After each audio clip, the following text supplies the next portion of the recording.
Here's something they don't teach you in school. The United States wasn't born from ideals about freedom and democracy. It was born from a financial crisis. The Revolutionary War wasn't fought because of tea taxes or stamps. It was fought because the British Empire had a debt problem, and they decided the American colonies would pay for it. And here's the twist.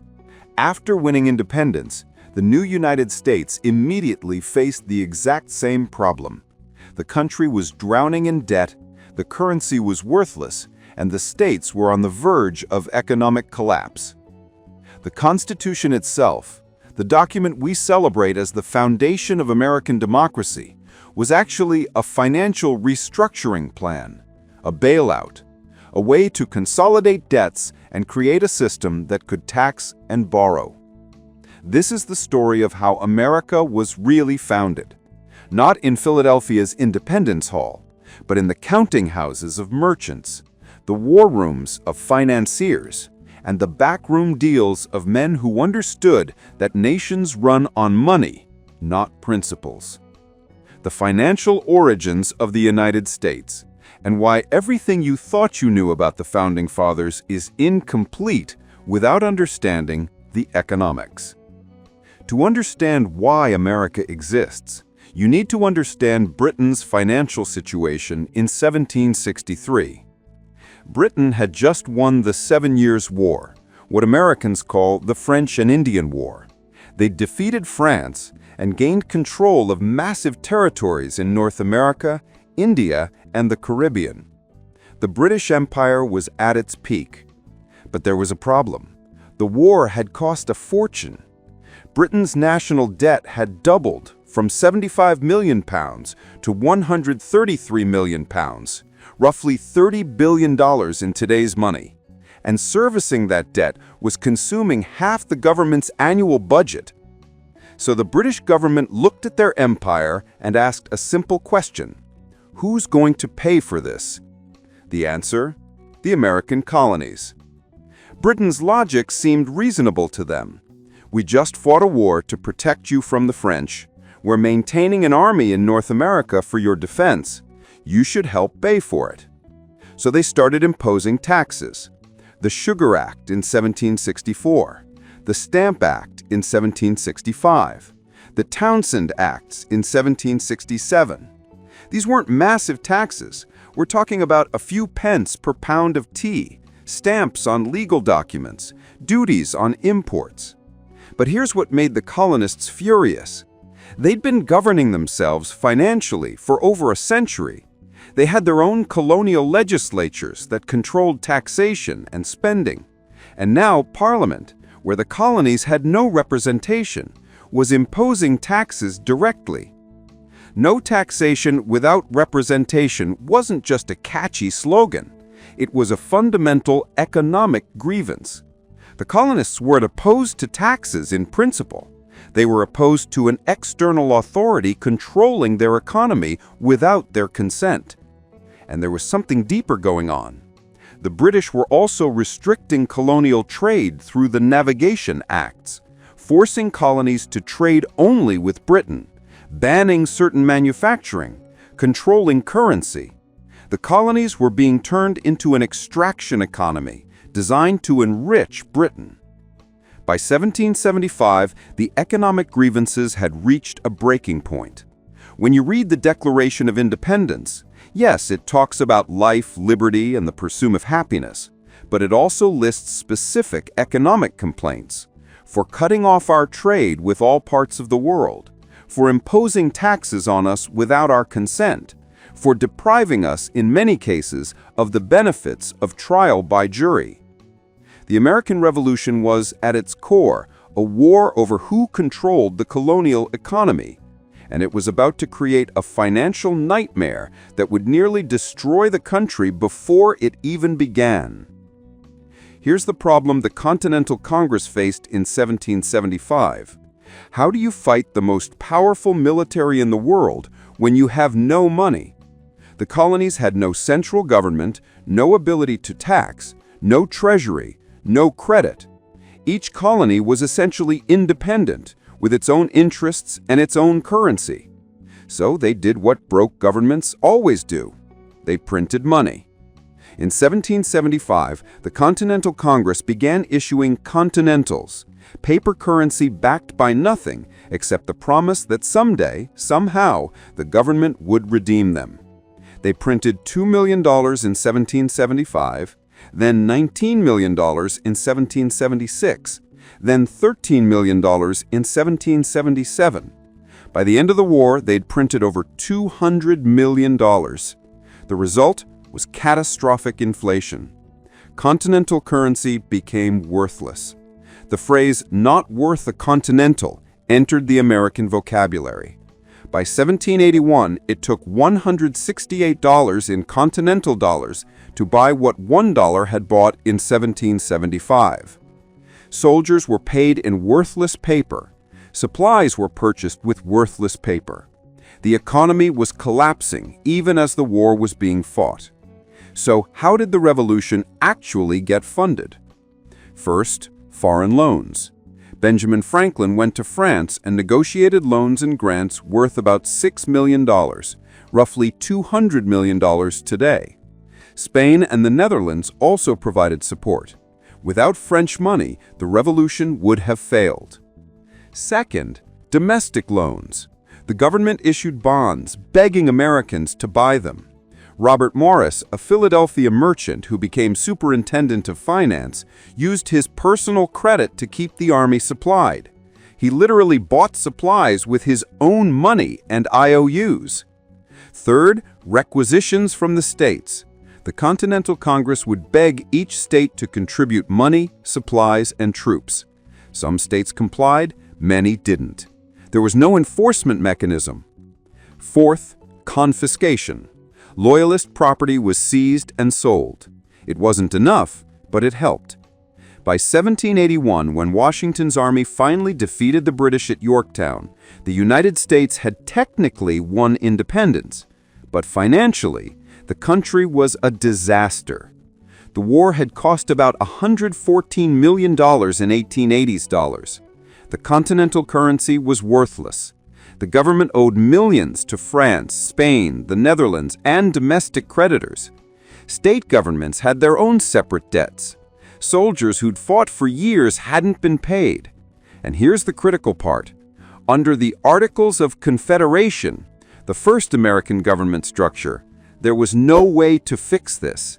The federal government had no power to tax. It could only ask the states for money, and the states kept refusing.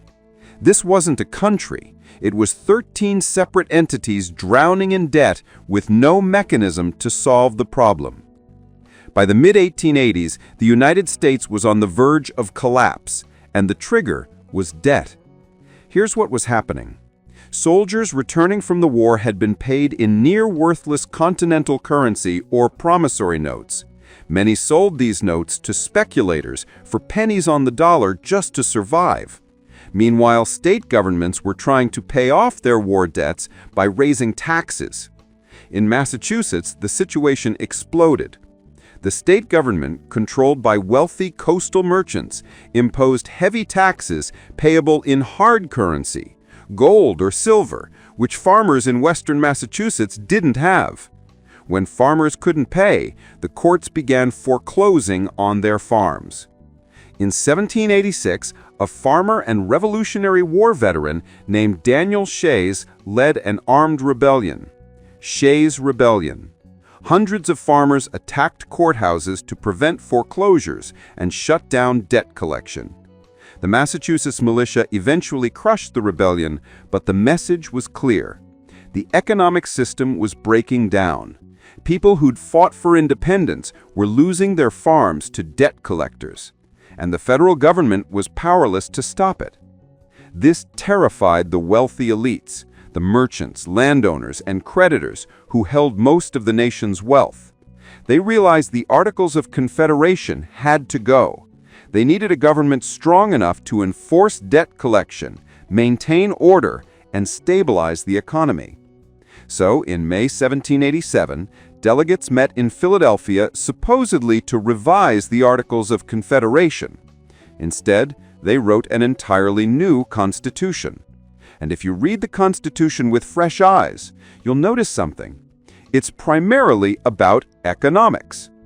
Article 1 gives Congress the power to levy taxes, borrow money, coin money and regulate its value, regulate interstate and foreign commerce, establish bankruptcy laws, punish counterfeiting. It explicitly prohibits states from coining money, issuing paper money, passing laws impairing contracts like debt relief laws. The Constitution was designed to solve the financial crisis. It created a federal government with the power to tax, borrow, enforce contracts, and control currency. These weren't abstract principles. They were specific responses to the chaos of the 1780s. And the fight over ratification was largely economic. The Federalists, merchants, creditors, commercial interests, wanted the Constitution because it would protect property and debts. The Anti-Federalists, farmers, debtors, backcountry interests, opposed it because they feared it would favor the wealthy. The Constitution passed, and immediately the new government's first order of business was fixing the debt problem.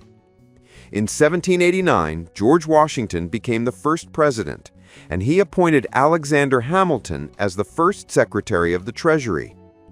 Hamilton inherited a catastrophe. The federal government owed about $54 million. The state governments owed another $25 million. The country's credit was ruined. Nobody would lend to the United States. Hamilton's solution was radical and controversial. Consolidate all the debts, federal and state, and pay them in full. Here's why this was explosive. First, many states had already paid off most of their war debts through heavy taxation. Virginia, for example, had largely cleared its debts. Why should Virginia taxpayers now help pay off Massachusetts debts through federal taxes? Second, most of the debt was no longer held by the original lenders, soldiers and patriots who'd sacrificed for independence. It had been bought up by speculators at huge discounts. Hamilton's plan would make these speculators rich, while the actual veterans got nothing.